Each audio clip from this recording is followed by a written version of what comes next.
Hello, my name is Jumoke. I'm a past Outreachy intern and mentor. And in this video, I'll be showing you how you can actually bag the 7,000 remote and open source internship. Come along. So the first thing you want to do is to go to outreachy.org, which is the official website of Outreachy.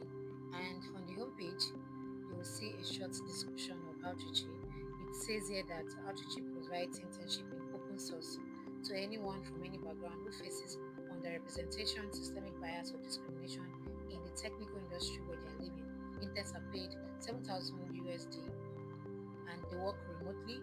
The internship runs for 3 months from May to August or December to March, which says that Outreachy runs to cohorts yearly. Now, if you scroll further, you will see where it says read the Outreachy applicant guide, and when you click on that, you will see a page that shows the Outreachy schedule, when the Outreachy opens, and you can see that right now the initial application is open and it closes on September 1st. If you also scroll further, you see the application period overview. Here it says that there are three parts to the Outreachy application process. One, the initial application period, two, the contribution period, and three, the intern selection period. Now let me explain these three stages. For the first stage, which is the initial application period, here applicants are required to actually write some essays which serve to prove that you're actually facing discrimination or underrepresentation or some systemic bias in the technology industry of your country. Applicants are required to write about 3 to 5 essays, and then as soon as you submit this application, Outreachy will get back to you in about 4 weeks on the status of your application. If you pass this stage, you will then move on to the next stage, which is the contribution period. And for the contribution period, Outreachy would actually provide you a list of projects, open source projects or communities, and they will require that you contribute to 1 to 3 of these communities or projects for about 1 month, and that's what will determine if you actually get the internship based on the quality of the contributions you make to these communities or projects. So for the third stage, which is the intern selection period, this is when Outreachy actually gets back to you on the status of your application if you've actually passed the contribution stage. So as soon as they get back to you, they give you some weeks to prepare, and then they tell you when the internship will start. And the internship will just run for about 3 months, and then you'll be paid $7,000 for the internship.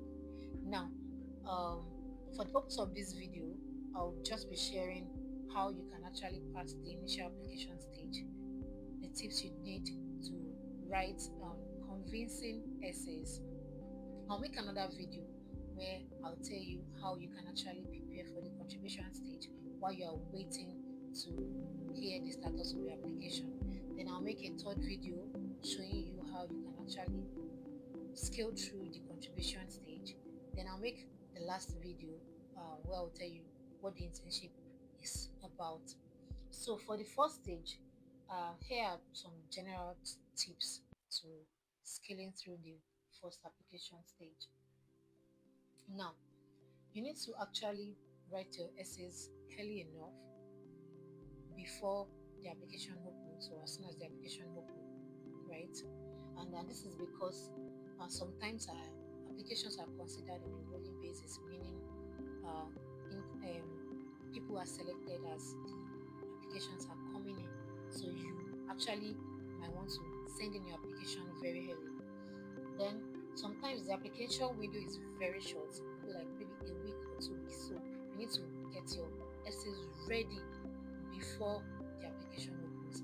And the good thing about this is that the application essays are written on the Outreachy website. So if you scroll down on that same page, you see the application essays. So you can actually get your essays ready even before the application opens. So get your essays ready before the application opens. actually share your essays with them. Tell them to help you review and see if it will pass the first stage. Alright, so now let's head over to the application essays. Now, the first question says, if you scroll further on that same page, you see the initial application essays. Now, notice there's a disclaimer here. It says no generative AI allowed for initial application essays, and that's true. Please don't try to use generative AI, ChatGPT, and the likes to write your application essays.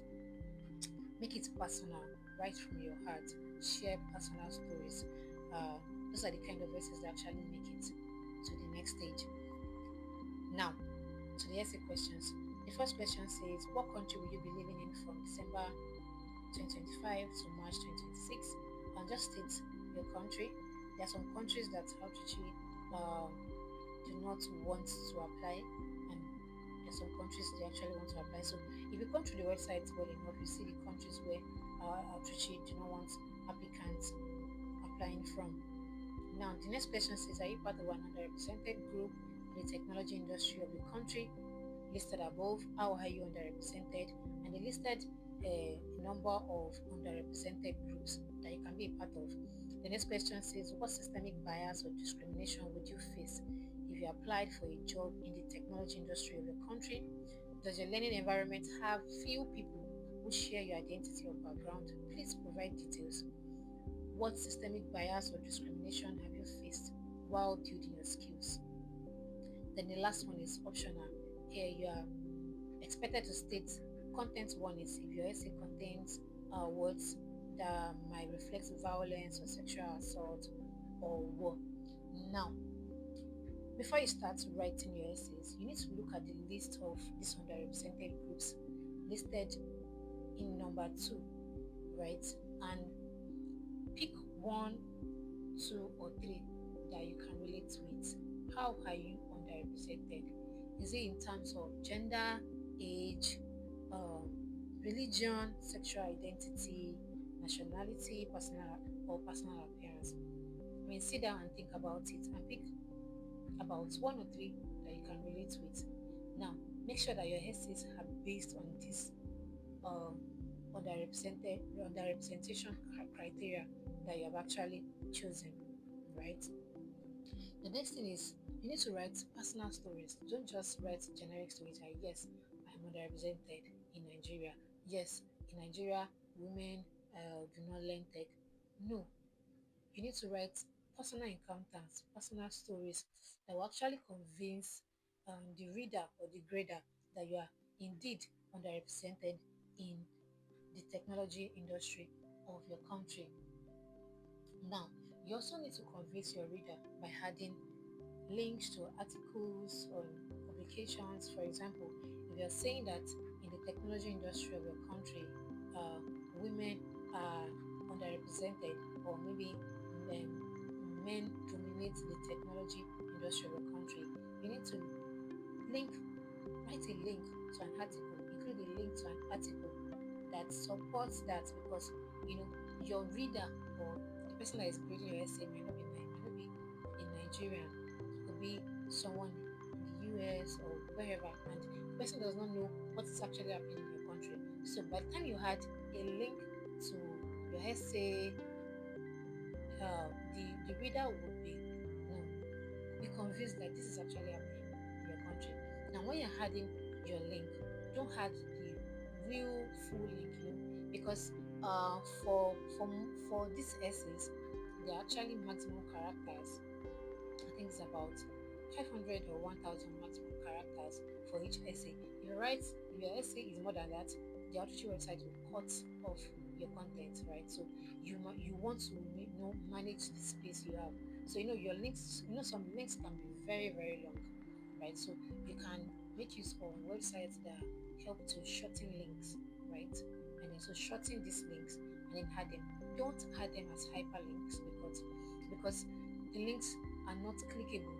It's not something the person can click and it will lead the person to the website or the article, right? Right? Just write the links as they are. You can put them in parentheses and in brackets, right? Don't add them as hyperlinks. Just write them as they are. Yeah. So now let's run through the essay questions. So the first one says, "I." The second one says, Are you part of an underrepresented group in the technology industry of your country? How are you underrepresented? Right.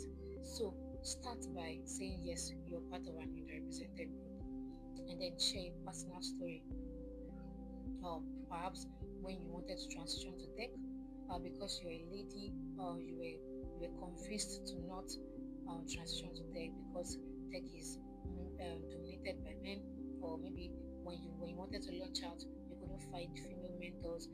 That's me coming from the angle of gender bias, right? But you could pick age, uh, maybe you're an older person, maybe you're a woman, a very old woman trying to transition to tech, and then by the time you apply for jobs or something, they prefer younger candidates. For example, in Nigeria, lots of jobs have age limits, right? It will come in from that angle, or maybe sexual identity or religion. Perhaps you're a Muslim and you applied for a job in the technology industry of your country, and because maybe you were wearing hijab and you were denied. I mean, those are examples. But just pick one or two things that you can relate to that actually happened to you, and then share a story to convince your reader. Then the next essay says, what systemic bias or discrimination would you face if you applied for a job in the technology industry of your country? So you can recount a particular experience where you were denied a job, maybe based on your gender, your age, your religion, your sexual identity, or whatever. Does your learning environment have few people who share your identity or background? Please provide details while you were learning. Were there just few of you in a class? Was there a period where you you had to learn in a class where majority of the students were men, and then you found it hard, or maybe you've been finding it hard getting a female instructor? I mean, just look at possible scenarios or recount experiences, things you have actually experienced in this line. Then last question says, what systemic bias or discrimination have you faced while building your skills? So while you're learning, what systemic bias or discrimination have you faced? Share a particular experience while you were learning. What happened while you were learning? What discrimination or systemic bias did you face while you were learning? Then, if your essays have uh, violence or sexual assault content, you need to declare that that's what question 6 is about. Yeah, so that's just about it. Okay, so let me quickly run through the tips again. Number one, please write your essays very early so that you can submit them very early. Two, select 2 to 3 bias in your mind and write your essays based on those things you have selected. Three, write personal stories, not just generic or known facts. Four, convince your reader by adding links to the essays. Now, there's this last thing that is very, very important, and it's your time commitment. Now, towards the end of your application, Atuchi will ask you for your time commitment. They want to know if you have a job, a full-time job, a part-time job, or you volunteer somewhere. And I think the point of this is to know the people that would actually have enough time to commit to the internship. I think Atuchi will want to actually prioritize people who have enough time, right? And who commit to the internship, to people who have like maybe full-time jobs or part-time jobs and will not have enough time to commit to the internship. All right. So I hope these tips um, actually help. If you have other questions that you think I didn't cover, you can actually ask in the comment section, and then I might just do another video to explain um, or give answers to the questions, or probably just reply you in the comment section. Then, lastly, don't forget I'll be making subsequent videos explaining how you can actually prepare for the internship while you wait to hear on the status of your application, and then another video about the contribution stage, how you can actually ace the contribution stage and then the last video telling you about the internship itself. So please turn on your post notification, like, and subscribe to this channel.